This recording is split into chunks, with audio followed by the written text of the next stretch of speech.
હાલ સુરતથી કાળજુ કંપાવનારી ઘટના સામે આવી રહી છે। 4 દિવસ પહેલા સુરતમાં ફી માટે સ્કૂલના ટોર્ચરિંગથી કંટાળીને ધોરણ 8ની વિદ્યાર્થીએ કરેલી આત્મહત્યાના કેસમાં તપાસ રિપોર્ટ સોંપી દેવાયો છે। જિલ્લા શિક્ષણાધિકારીની કચેરીની તપાસમાં શાળાને બચાવી લેવા માટેના પ્રયાસ કરાયો હોય તેવો ગણગણાટ શરૂ થયો છે। વિદ્યાર્થીનીને પરીક્ષામાં બેસવા નહીં દીધી હોવાનું આચાર્યનું નિવેદન છે અને વિદ્યાર્થીનીને શિક્ષાના સીસીટીવી ફૂટેજ, વાલી આચાર્ય વચ્ચેની વાતચીતનો ઓડિયો, નિયત ફી કરતાં વધુ વસૂલતા જેવા પુરાવા છતાં તપાસમાં સ્કૂલને ક્લીન ચીટ આપી અને આત્મહત્યા પાછળ પારિવારિક કારણો તરફ ઇશારો કરાયો છે।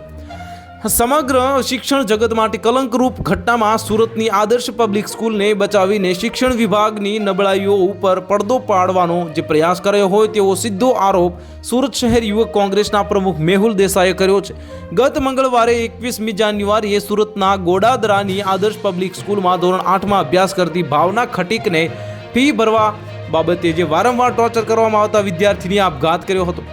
પરિવારજનોએ આક્ષેપ કરતા શિક્ષણ વિભાગની આબરૂ પણ દાવ પર લગાવી હતી અને એટલે તાબડતોબ આ સમગ્ર ઘટનાની તપાસ માટે શિક્ષણ વિભાગના વર્ગ 2ના 5 સભ્યોની કમિટીની રચના કરવામાં આવી હતી અને આ કમિટી દ્વારા 2 દિવસની તપાસ બાદ રિપોર્ટ સબમિટ કર્યો છે, જેમાં મોટો ઘટસ્ફોટ થયો છે। તો હાલ માટે આટલું જ। મળીશું નવી અપડેટ સાથે। જો તમને અમારા વિડીયો પસંદ આવતા હોય તો વિડીયોને લાઇક કરી દેજો, ચેનલને સબસ્ક્રાઇબ કરી બાજુમાં આવેલા બેલ આઇકનને દબાવી દો, જેથી તમને આવા સમાચારની અપડેટ મળતી રહે।